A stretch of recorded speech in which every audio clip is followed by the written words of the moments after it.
네, 선생님, 저는 그 공덕 중에서 이제 개에 대해서 좀 질문을 드리고 싶습니다. 이제 개 종류는 이제 뭐 크게 5개가 있을 거고, 그 팔정도 중에서는 이제 바른 말, 바른 행위, 바른 생계 뭐 이렇게 있다고 알고 있는데요. 근데 이제 이 개에 대한 내용을 보면은 뭐 거짓말을 하지 말아라, 뭐 술을 먹지 말아라, 하지 말라는 게 주를 이루다 보니까 뭔가 좀 거부감을 좀 가지실 수도 있을 것 같습니다. 그래서 걔가 뭔가를 억압하고 이제 제한하는 거라기보다는 이런 거를 지켰을 때 좀 더 이제 선법이 일어나고 이제 행복해지는 방향으로 가는 거라는 어떤 인식의 전환이 있으면 되게 좀 좋겠다는 생각이 들어서요. 걔를 지키면은 이제 행복한 삶으로 이제 지는 점 그런 거에 대해서 좀 여쭤보고 싶었습니다. 네, 그 저게 뭐 좋은 질문인데요. 우리가 사실 개라고 하는 것을 사람들은 이제 구속, 속박 이렇게 느낄 수도 있거든요. 근데 우리가 좀 쉽게 비유를 해서 우리가 산속에서 이제 집 안에 있으면서 내가 여기 속박당하고 있다 이렇게 생각하지 않잖아요. 이 집이 그 야생 동물이나 뭐 추위나 더위로부터 보호해주고 있다 이렇게 생각할 거 아니에요, 그죠? 그런 것처럼 우리가 사실 이제 지혜가 충분히 성장하기 전까지는 바깥 경계들, 세상과의 관계 속에서 일어날 수 있는 번뇌들이 굉장히 많거든요. 자기도 모르게 이렇게 행하는 나쁜 행위들이 많이 있을 수 있는데, 그런 계를 잘 지킴으로써 정말 악처에 태어날 정도로 또는 남의 비난을 받을 정도의, 지혜로운 사람들이 크게 비난할 정도의 그런 악행을 안 하게 해주도록 보호해주는 울타리 역할을 할 수 있거든요. 우리가 너무 큰 악행은 저지를 수 않도록 이렇게 막아주는 효과를 내는 거죠. 지혜가 없더라도 그건 안 함으로써 그게 막아지는 게 있거든요. 이게 이렇게 함으로써 어떤 이익이 있고 어떤 문제가 있고 이런 걸 정확히 이해하지 못해도 걔를 잘 지킴으로써 그런 이제 문제가 되는 행위들을 막아줄 수가 있잖아요. 요즘 예를 들면 그 음주 운전으로 인해서 타인을 사망에 이르게 하거나 크게 다치게 이런 일들이 굉장히 많이 일어나고 있는데, 그런 것도 걔만 잘 지키고 이랬어도 그 음주의 위험성 이런 것만 잘 알았어도 절대 일어나지 않을 일이거든요. 그리고 그거는 자기도 완전히 이렇게 파멸에 이르게 하고 타인의 삶도 이렇게 파괴시키는 아주 위험한 행위잖아요. 그러니까 이제 그런 것들이 우리가 이런 거에 대한 지혜가 좀 없더라도 우리가 개를 만약에 잘 지켜야 된다는 그런 걸 알고 개를 잘 지키는 것만 해도 그런 걸 어느 정도 보호할 수 있거든요. 그래서 이제 어떻게 보면 개라는 건 우리를 구속하고 막 억압하고 이러기 위해서 제정된 게 아니라, 우리 마음은 쉽게 악에 물들 수 있는데 그런 이제 크게 나쁜 행위를 하지 않도록 우리가 우리 주변을 보호하는, 우리 마음을 보호해주는 그런 울타리 같은 역할을 한다는 거죠. 그러니까 뭐 예를 들어서 집 안에서 무슨 뭐 다치고 이런 거는 가벼운 거지만 막 집 밖으로 나가서 야생에서 이렇게 뭐 다치면 잘못하면 막 몸이 크게 다치거나 죽을 수도 있잖아요.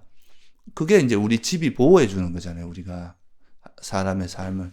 그런 것처럼 수행자의 삶을 보호해 주는 어떤 역할을 하는 거지, 그게 구속하거나 억압하려고 만든 게 아니다 이거죠. 그래서 우리가 개를 받아들일 때 이거는 일종의 내가 이런 것들이 우리에게 이제 큰 위험을 가져오고 이런 행위를 했을 때 사람들의 그런 비난을 받을 수 있다는 걸 이해하면서 그거를 이제 스스로 이런 걸 하지 않겠다고 다짐하고 그렇게 하지 않으려고 노력하도록 하는 그런 용도지. 이제 만약에 이렇게 다짐을 해도 우리가 걔를 또 자기도 하다 보면 또 어기는 경우도 있을 수 있잖아요. 그렇다고 해서 자기를 너무 이렇게 자학하거나 이렇게 할 건 아니라, 그렇게 되면 내가 이 걔를 어겼다는 걸 얼른 참여하고 다시는 또 그렇게 그런 행위를 반복하지 않으려고 자꾸 노력하는 거죠. 이렇게 하다 보면 점점 이 계를 지키는 것이 훨씬 이익이 많다는 거, 우리 삶에 굉장히 유익하다는 걸 스스로 알게 돼서 자발적으로 이제 지키게 되는 거죠. 그렇게 되면 힘이 하나도 안 들게 됩니다. 네, 스님. 결국 이제 개에 대한 이익을 조금씩 통찰해 나가면서 이제 개에 대한 좀 인식이 전환이 되는 것 같습니다. 이게 어떻게 보면은 이게 되게 어, 엄청 도덕적인 이야기고 좀 그러다 보니 좀 진부한 이야기로 좀 들릴 수 있겠다는 좀 생각이 들었는데요. 근데 이게 또 경전에서 보면은 개에 대한 중요성이 되게 강조되는 거를 많이 보게 되는데 그 중에서 특히 이제 개를 지키면은 계속 따라오는 그런 이익들, 이제 개를 지키면은 후회가 없고 또 후회가 없으면은 이제 환희가 생기고 이제 뭐 희열이 생기고 이제 몸이 편안해지고 그 다음에는 이제 그 행복이 생기니까 이제 그 행복이 삼매에 들고 그 삼매는 이제 있는 그대로 보게 만들고 이제 그게 지혜니까 그럼 이제 그 해탈까지 이르게 만든다.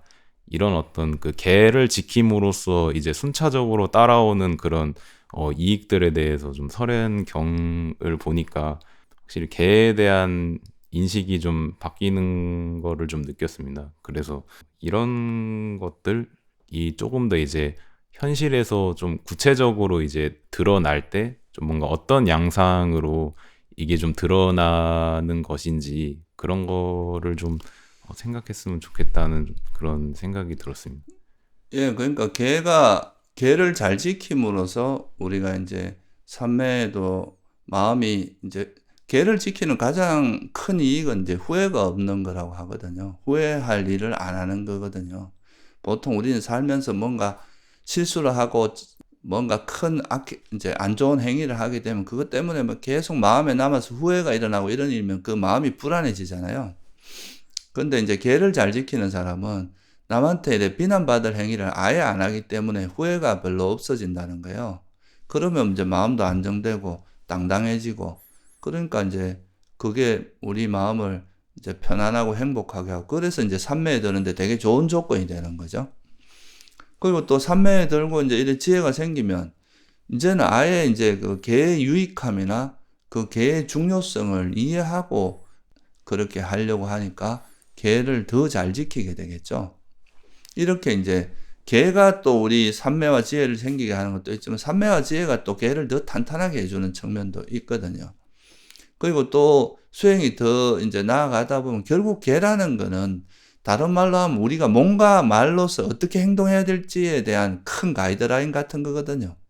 몸으로 행할 때는 이러이러한 행위는 수행을 제대로 하면 이렇게 큰 살생이나 도둑질이나 음행 같은 걸 할 수 없다는 거고 말을 할 때도 거짓말이나 남에게 거친 말이나 뭐 이간질하거나 그런 이제 쓸데없는 말 같은 것이 점점 줄어든다. 이게 수행이 깊어질수록 그렇게 될 수밖에 없는 거거든요.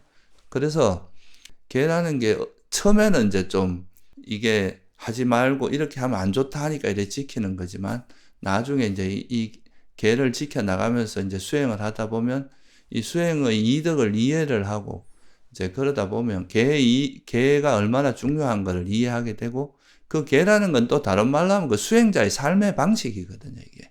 수행자가 어떻게 말하고 어떻게 행동하는지 그거를 이제 어떻게 보면 큰 가이드라인을 이렇게 만들어 놓은 거라서 그러니까 이제 수행이 깊어진 사람은 이 수행자의 삶의 방식이 몸에 체득되거나 습득될 수밖에 없어요. 근데 이제 수행이 깊어졌다 하면서 걔가 전혀 안 지켜지고 엉망이다.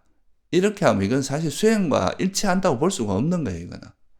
그래서 우리가 경전에도 보면 수다원이 되면 절대 계를 어기지 않는 것. 수다원이 되면 이제 수다원의 조건, 수다원이 됐는지 안 됐는지 그 판단할 수 있는 거울, 그게 법의 거울경이잖아요. 법의 거울이 되는 그게 뭐냐 하면 이제 삼보에 대한 신심이 확고해지느냐, 진짜 흔들림 없는 확고한 그게 생기느냐, 그거하고 그 중에 한 가지가 계를 어기지 않는 거, 이게 들어가거든요. 오계를 의도적으로는 절대 어길 수가 없다는 거예요. 그러니까 이렇게 되는 것이기 때문에 결국은 이제 처음에는 걔가 우리를 보호해 주니까 그냥 이건 안 해야지 이렇게 이제 어찌 보면 이제 이렇게 했을 때 나쁜 과보가 온다는 것에 대한 두려움이나 뭐 이런 걸 기반으로 해서 걔를 지킬지 몰라도 나중에 이제 좀 수행을 하면 할수록 걔가 정말 우리 마음을 보호해주고 수행자를 보호해주는 거구나 이렇게 생각하면서 오히려 자발적으로 걔를 안 지키게 되고 그런 걔를 어기는 행위를 절대로 하지 않는 목에 칼이 들어와도 하지 않는 존재가 바로 수다원이라는 거죠. 그래서 이 걔는 사실 수행자의 삶의 방식이기 때문에 수행이 깊어질수록 이 개라는 개가 몸에 배이고 저절로 잘 될 수밖에 없다 이거예요. 그래서 역으로 말하면 개를 좀 잘 지키려고 애쓰는 것이 우리 마음을 변화시키는데 굉장히 좋은 역할을 해준다는 거예요. 네, 스님. 어떤 개를 지키는 게 이제 수행자의 삶이다, 생활 방식이다라고 말씀해 주셨는데, 저희 보통 이제 세속에서 지내시다가 이제 이런 혹시 수행처에 들어오신다거나 할 때 그렇게 되면은 이제 선원에서는 개를 지키는 삶이 되니까 세속이랑 이런 어떤 수행처에 들어왔을 때의 그 삶에 대해서 조금 이 대비가 된다고 해야 될까요? 그런 어떤 차이를 좀 느끼실 수도 있을 것 같다는 좀 생각이 들었습니다.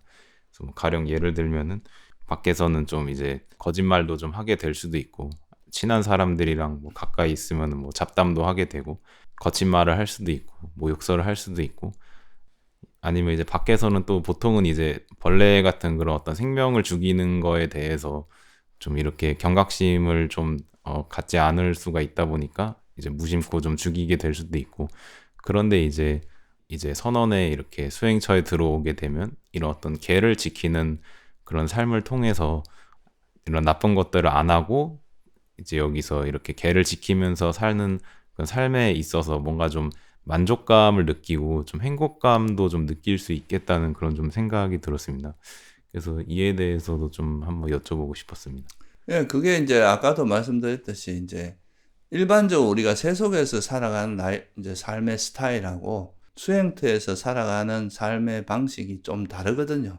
이제 세속에서는 어떻게 보면 나를 내세우고 내가 이제 나를 돋보이게 해야 또 경쟁에서 살아남고 또 자기가 원하는 거 얻지 못하면 막 같이 화를 내고 싸우고 이런 일들이 다반사로 일어나는 곳인데 어찌 보면 좀 한마디로 말하면 세속은 욕망을 기반으로 해서 살아가는 곳이라고 한다면 그 욕망을 실현하는 게 되게 중요한 삶의 방향이잖아요.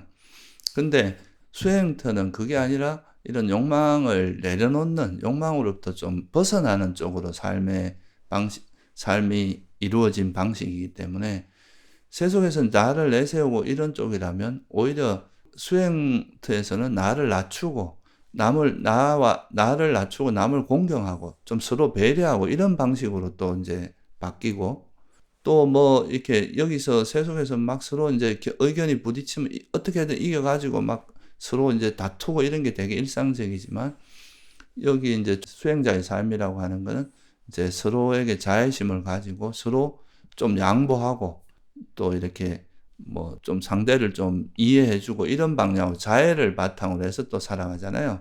그러니까 그 기준이 되는 삶의 방식이 여는 어찌 보면 좀 욕망을 기반으로 해서 가는 그런 걸로 형성되어 있는 거고 여기는 욕망을 내려놓고 내 마음을 이제 욕망과 성냄으로부터 벗어나는 거에 대한 기준으로 이렇게 만들어진 곳이잖아요. 그래서 이걸 자기가 이제 명확히 이해하지 못하더라도 이런 삶의 방식을 따라가다 보면 자기 마음이 서서히 변화되는 걸 느끼거든. 아, 이렇게도 생각할 수 있구나. 예전 같으면 무조건 싸우고 막 부딪혀서 어떻게든 이기려고 했는데 그게 아니라 서로가 마음을 놓고 이렇게 양보하면서 이렇게 자애심을 가지고 이렇게 대하면서 그걸 통해서 문제를 풀어나가 이런 걸 보면 이게 이제 새로운 어떤 이제 삶의 방식을 배우는 거잖아요. 이게 이제 수행자의 어떤 그 마음 상태하고 연관이 되거든요, 결국. 이건 욕망이나 성냄으로부터 벗어나려고 하는 삶의 방식이니까. 그러니까 이런 건 이제 그 삶의 방식을 배우는 것 자체가 그 사람들에게 신선함을 주고 뭐 편안함을 주고 행복을 줄 수 있는 측면이 있어요. 그래서 세속적인 삶을 살다가 이런 수행터에서 계를 지키고 청규를 지키고 살아가 이런 삶을 한번 살아보는 것만으로도 신경의 변화나 좀 신선하게 뭔가 이렇게 살아가도 살 수 있구나 하는 그런 거를 이제 직접 체험할 수 있는 계기가 되니까 아주 의미가 있다고 볼 수 있죠. 네, 스님. 선원에서 이제 개를 지키면서 이제 사는 삶이 좋다고 말씀해 주셨는데 선원에서는 이제 그 개 말고도 어떤 청규라는 것도 있는데 이제 그런 것이 구체적으로 좀 여기서 지내는데 이제 도움이 되는 측면이 있는지 설명해 주셨으면 좀 좋겠다는 생각이 좀 들었습니다. 예, 그러니까 그 아까 말씀드렸듯이 청규 우리가 이제 계는 부처님께서 제정하신 것인데 이거는 그렇게 이제 출가자들에게는 이제 한 250개 정도 되는 굉장히 구체적인 게 있지만 제가자들에게는 5개밖에 없잖아요.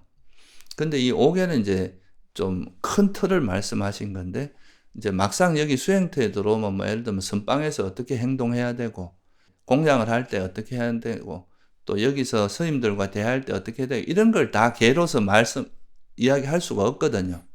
그러니까 이제 그런 거는 각 절마다 그 절에서 적당하게 어떤 이제 룰을 정하는 거죠. 우리가 이제 서로 대할 때는 이렇게 하고, 뭐, 숙소를 쓸 때는 어떻게 써야 되고, 선방에 들어가면 어떻게 해야 되고, 법당에 들어갈 때는 어떤 예절을 가져야 되고, 뭐, 선방에 들어가면 같이 수행하는 곳이니까 서로 배려해서 이제 수행하도록 하는, 요런 식의 이제 룰을 좀 정해 놓는데, 그거를 이제 사찰 정교라고 이야기를 해요. 각 사찰마다 정해 놓은 규약이라는 거죠. 그래서 이거 청교하고 이제 이런 부처님이 제정해 놓으신 계하고는 약간의 차이는 있어요. 계라는 이 큰 울타리 속에서 좀 더 세세하게 각 절마다 이제 그 절에서 수행하기 적합한 그런 방식으로 정해 놓은 게 청교이기 때문에 일단 이런 수행터에 들어오면 이제 5개를 지키는 거는 기본이라고 할 수 있고 여기에 이제 청교를 좀 같이 보태서 같이 해야 이 수행터에서 사람들이 다 개성이 다르고 살아온 방식이 다른데 각자 자기식으로 행동하기 시작하면 공동체가 이래 뭐 질서가 없어지고 다툼이 일어날 수밖에 없거든요. 그래서 서로가 조금씩 양보하면서 서로에게 수행을 방해하지 않는 선에서의 어떤 적당한 룰을 정해서 그걸 서로 지키도록 하면 이런 수행터에서 분란이 적어지고 서로가 큰 문제 없이 같이 이제 어우러져서 수행할 수 있는 거기 때문에 이런 청교가 꼭 필요한 겁니다. 네, 감사합니다, 스님.